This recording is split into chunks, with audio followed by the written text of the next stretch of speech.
Bora lá então, hein, pessoal, mais um vídeo aqui, né, de DBD. No vídeo de hoje, galera, a gente vai falar mais um pouquinho sobre Five Nights at Freddy's, beleza? Então já vai deixando o seu like, já vai compartilhando o vídeo. Lembrando que hoje tem livezinha aqui no meu canal na parte da tarde. E terça-feira teremos uma live especial. A live vai começar às 9 horas da manhã e vai ir até a noite. Então se você tem o DBD da Steam e consegue baixar a PTB, baixem a PTB aí e apareçam na minha livezinha, né? Dia 27, 9 horas da manhã, que a gente vai ficar jogando a PTB o dia todo, né? Só salinha personalizada, certo? Lembrando que a PTB não começa às 9 horas, ela começa às 13 horas, se não estiver enganado, né? Do dia 27, porém minha live começa às 9, beleza? Então bora lá para o vídeo, pessoal. Essa madrugada a Behaviour lançou mais um teaser, né? Mais uma imagenzinha, e nessa imagem dizia a seguinte coisa: dizia para alguém ir à sala de manutenção pegar a caixa de ferramentas, né? Porque essa sala dava arrepios. Bom, galera, que sala de manutenção é essa? O que isso tem a ver, né, com FNAF e DBD? Bom, galera, a gente vai ter que entrar um pouquinho, né, na lore de FNAF, né, para falar sobre essa sala, né? Essa sala, pessoal, ela é mencionada, né, em livros e também nos jogos de FNAF, beleza? Bom, essa sala de manutenção é onde os animatrônicos eram levados para serem consertados. Então, era uma sala bem macabra, com vários endoesqueletos, várias fantasias que estavam estragadas, né, deterioradas. De acordo com a lore, é onde o William Afton, né, o nosso amigo Springtrap, atraía suas vítimas, né, para essa sala de difícil acesso que ficava longe do público. E que não são as Safes Room. Lembrando aqui, não são as Safes Room, beleza? É a própria sala de manutenção. Então, ele atraía suas vítimas, matava elas e escondia os corpos dentro dos animatrônicos. Mas o que isso tem a ver com o DBD?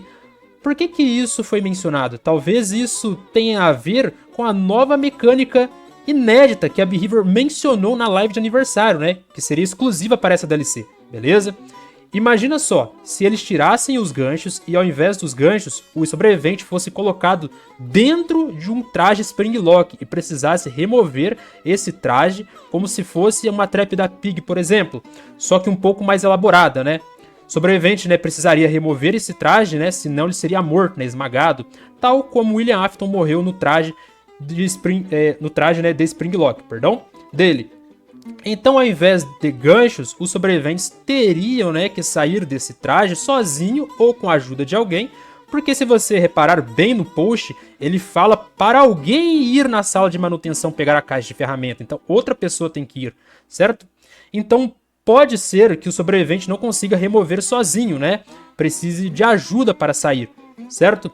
E assim, conforme, né, tem os estágios de gancho, iam poder ter os estágios, né, do traje Springlock também, né, que você ia precisar usar ferramentas específicas, né, para cada estágio, chaves, né, coisas do tipo ali, né, para você tentar remover o Springlock para você não morrer, certo?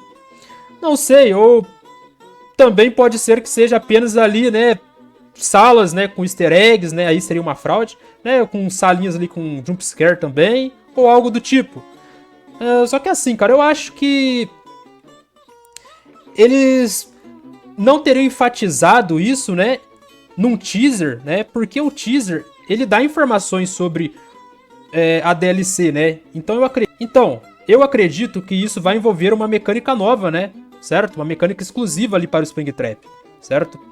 Que se encaixa perfeitamente nas informações que eles deram, né, uma mecânica nova, né, ali exclusiva, né, que só funcionaria nessa DLC.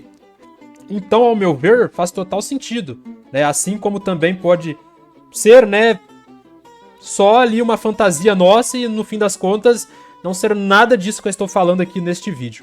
E aí, galera, será que eu estou viajando muito? Deixem nos comentários, hein?